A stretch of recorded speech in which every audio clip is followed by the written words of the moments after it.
Hello and welcome to this new episode of All for Rainbow, a podcast by Drustvo DIH. I am Margot, and today you will discover the opinion of 3 of our volunteers on being queer in Slovenia. Let's go! Hi, thank you very much for being in the podcast. Can you maybe start with introducing yourself? Hi, I'm Rene. My pronouns are he, him. I'm still studying actually. I'm studying sociology on master level, but also I'm working in 2 queer organizations. One is DIH organization and the other is out in Slovenia, which is more of the sport and inclusive sports for everyone. Hi Margot, my name is Evan. I am 26, about to be 27. I come from Ljubljana. I've been out as queer for quite a long time, I would say like half of my life at this point. But I'm quite fresh in the queer scene because I haven't put myself out there very much. Happy to be here. Thank you for having me. I'm Eli. I'm a queer person living in Slovenia, and I'm happy to answer all of your questions. How did you discover DIH and when? Actually knew DIH, like the idea of DIH, for a long time, I think. Okay. But I was never like really a participant. I just knew that it's existing somewhere in Ljubljana because it was on media. It's old queer organization. But I was never like using a lot of activities, and I was not part of it. Then like randomly I applied for the job here and I started working here, which was the new environment for me, just because I was not used to work in kinda, it's kinda youth center, it's kinda activities. So I was not used to work with it, but I was used to work with young people. So it was interesting experience, and now I kinda like it. I've heard about DIH from my therapist who works at another queer organization here in Ljubljana, and they recommended DIH as like a place to hang out with other trans people in like a safe and relaxing environment. Yes. A friend of mine told me that there's several organizations around Ljubljana. I think it's been around a year now. What is one activity or event you really look forward in Slovenia or within DIH? Okay, the thing is that I am a cis gay male, so even before I didn't need a lot of, these especially queer spaces, or let's say LGBT spaces, because queer I understand like some more of the political identity. So I was not using it in the way, but I was finding like other queer people in other organizations, in other movements. Okay.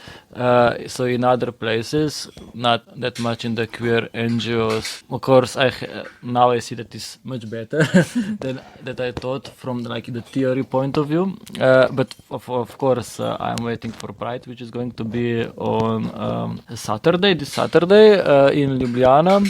Also a lot of other like events that are going to happen and are not specifically queer, but queer people organizing and participating in it, so we are making these spaces queer. For example, in 1 month we are going to have the political summer school, which is going to be mostly queer people but not specifically queer thematics. At DIH and in general, I mostly look forward to events that include some sort of creative activity. So at DIH, we have the bisexual meetings that are always combined with some sort of art project. And I find that it's a lot easier to talk about some difficult topics or like to make conversation while you're doing something else. It's way more relaxing and helps with the bonding process. It has to be Friday's game events because we play board games and more just hang out, get to see all of our friends. And what's your favorite queer event you already took part in? That's very hard question, I think, because I went to a lot of these trainings, these European projects, but I wouldn't say they were like the best experience. There were queer people there, a lot of them were queer specific, but Okay. they were not. they didn't change my life or something like that. But for example, when I'm going to these queer sport events, I'm totally not sporty person. But I think it's a bit different because it's community focusing more on the one specific topic. Let's say that's sports. And you feel more connected with them because they somehow they are cheering for you also if you are bad, and it's a different kind of community, I think. And I felt better than, for example, on Eurogames, which was kind of big event, like 3,000 people attending, but you still feel some kind of community there. Okay. But also, as I said, every place I am participating is queer, just not specifically queer. I helped a little at some of these events, but this weekend actually was very exciting for me because I was hired to do some catering for another queer organization, Ljubljana Pride. So I made some vegan desserts for 2 separate events and was quite successful. One of my favorite events was a picnic in Tivoli that was organized by Transakcja. It was really fun. We also brought instruments and just had a fun time. How would you rate the general acceptance of LGBT community in Slovenia on a scale from 1 to 10? I would say 7, but it's hard to compare it. The urban parts, so you'd say mostly Ljubljana, but also Koper, are much more LGBT friendly, I would say. But I wouldn't say that people on the periphery or like outside on the villages in rural areas are not friendly. They just don't talk about it and they just don't know a lot about it. For them, it's like, just don't say that you are gay, that you are queer, but we don't care. We won't talk about it. We just don't want to think because this is some kind of agenda. This is the other part of this polarization. So I think it was better like when I for example, started studying in Ljubljana than now, just because of this polarization in Ljubljana. So the far right is getting, and conservative right is getting more popular also on the streets, which was never happening before. So these young cis boys or whatever are having some crisis of identity, I think. And this side, then this polarization means also that they are more hateful to queer community, which was like totally okay like 5 years ago to be part of it. But of course, I would say when I say LGBT friendly, it's very hard to compare because lesbians and gays are, I think, very accepted. But if you talk about with trans people, we still have a long way, I think. It's quite different in Ljubljana than it is in the rest of the country, I think, because Slovenia is still quite rural.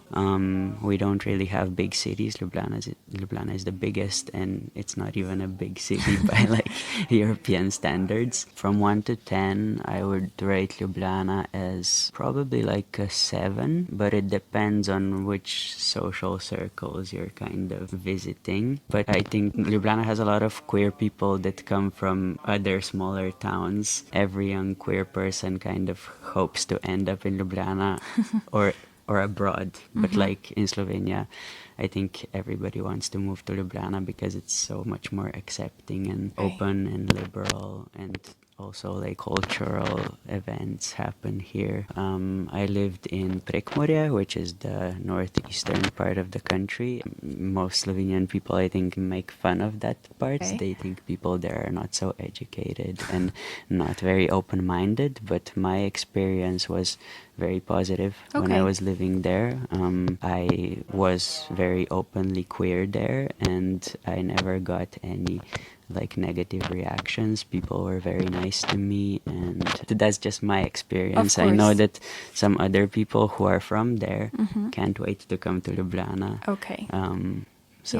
I think it has to do a lot with what kind of person you are and how you look, and like what kind of people you run into. If you could describe your personal experience as a queer person in Slovenia in one word, what would it be? I think the word exciting fits, but exciting can be like positive or negative. So exciting as in stressful, maybe sometimes. Okay. But also exciting because being queer and learning about queer stuff has really opened up my mind to different ideas Okay. and helped me find like an amazing community. Maybe I could use the word bubble because, well, once you find a friend group, you become really connected and really close together. And also, just like bubbles, the community is really shiny and colorful. What advice would you give to a young queer person just coming out in Slovenia? I mean, this person probably knows in what kind of situation are they living. So I wouldn't say just come out and everything's going to be okay, because I don't know. Usually it's like that, but I'm not sure. I cannot say that for sure. I would say that it's nice. You know, they look for their identity. They are probably very young and they have lots of time. Searching for yourself, it takes whole life. So the first important thing is that they don't feel pressure to find one category when they're like 16, 17, because they don't need to.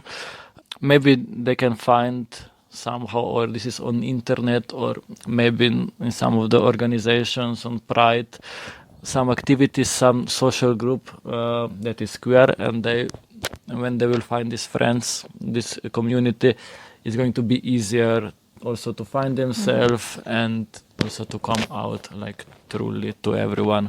I think it just takes a bit of time. We don't need to come out to everyone at once. Well, first of all, for coming out as a young person, it's very important to make sure you have like a support network and that it's safe for you to come out. If you're still living with your parents and you suspect that they might not be accepting, it's maybe best not to come out yet. Or if you know you could stay somewhere else, then maybe you can do it. But the advice that I would give to myself, I think, would be that there is no rush and you don't need to stick to a certain label very quickly. Like, it's okay to explore yourself slowly, and you don't have to like tell other people exactly what you are if you're not sure. Go to events, hang out, talk with people, experiment. I think finding a community is genuinely the most important part of being queer. You get to find people who accept you, people who give you constructive feedback, help you out if you have like incredibly specific questions. What's your favorite LGBT-friendly place in Slovenia? I mean, most of the time I'm here, but I would try to think about other places which are not like youth-centered and NGOs, just because I felt before more home at them, I think, and also I think I'm feeling now also more like comfortable, just because, you know, it's different. Usually when I'm here for work. I wouldn't say clubs, so I wouldn't say Tiffany or Castieri, just because they are not as friendly as they should be. I think they have still a lot to do in this way, but they are trying very hard, I think.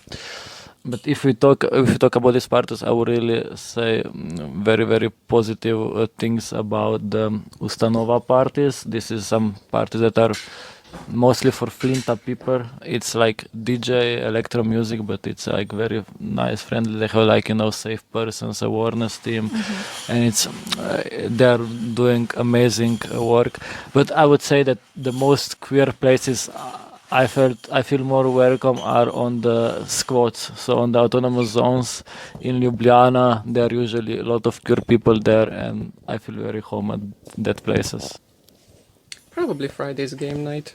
What's your favorite queer book, movie, or series? I would be basic, and I will go with movie. I think that movie, this Pride, it's basic, I would say, the answer, but it's very nice because it shows the connection between, you know, queer movements and LGBT movements and like worker movements, and how to connect. And, you know, in the end, you know, these workers understood much more the challenges the queer people are going through in London, and for example, queer people understood the workers' problem and become some kind of connection. I think that's a very nice movie that shows that. Also, it's based on a real story. So. So this answer will surprise no queer person, but I have to say Owl House is really amazing considering how talked about it is. I feel like everyone already knows that. And I would also like to shout out two more underrated stories. One is Dead End Paranormal Park, which is also an animated show. And recently I found this really wholesome game called Iconfell. I like to describe it as the Owl House game that we never got. What's a common misconception about LGBTQ plus community that you would like to correct? It's hard, but we don't always think about sex. This is one thing, but I think this is a bit in the past now. It's better in that understanding. I would say that also the queer community is very different. LGBT, but also like all of the queer people are different. They are from different backgrounds. So, and most of the time we are not equal force. So we like say sexual preference or also the sexual identities are not the only parts of us that are important. I think that it's nice that we are queer, but we will fight also for other people's rights. I would just say that we are different, that we are not like as connected as maybe it's shown to the media. Well, I always get really annoyed when people say stuff like, I think the queer community is taking things too far. Like, they're too extreme, they want to change everything, they're too radical, stuff like that. I think, we're all people and we all basically want the same things, but some of them already have more rights and their lifestyle is like allowed and ours isn't in some ways. It annoys me that people are so panicked and scared about our demands. We just ask for like basic respect and rights. I don't think it's too much. Oh, where to start? That we're all about being nice and caring for people who are different. And if we slip up, we're trying our best to grow. That we're just trying to educate people, that anyone can be different and that's perfectly fine. What is your wish for the LGBT plus community in Slovenia in the future? Okay, first, if we go to the two or three like points, first is of course some legislation. Legislation for gays, lesbian, homosexual partnerships are okay. But we need to fight a lot for the trans rights now. So I hope that in the future something is going to change in that direction in a positive way. I hope. The other point is that I hope that queer people will become such a big part of the society that this is not going to be the biggest difference, and that we could fight for workers' rights, for apartment rights together with like all of other identities and other social background. I think that's very important that we connect our fights together. There are two things that I've noticed that kind of bother me. One is that like most of the community is very centralized in Ljubljana. I think we should work on connecting more with people who live in the smaller towns and the countryside. And also, I think the queer community should work more with other marginalized communities to support each other even further. Like, for example, I know that some queer organizations are already working with refugees. I think that's very good to get allies. Well, there's always more acceptance, more friends to play games with. There's always more room for growth. What's a message you would like to share? It's always hard when you start knowing that you are a bit different, not different in the society norms.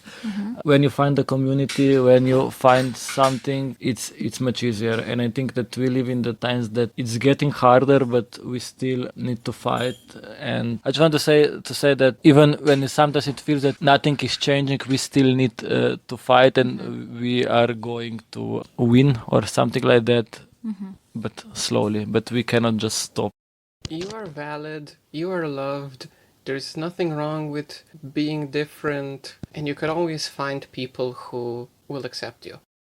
Thank you for listening to All for Rainbow podcast. I hope you enjoyed it and see you next time. Bye.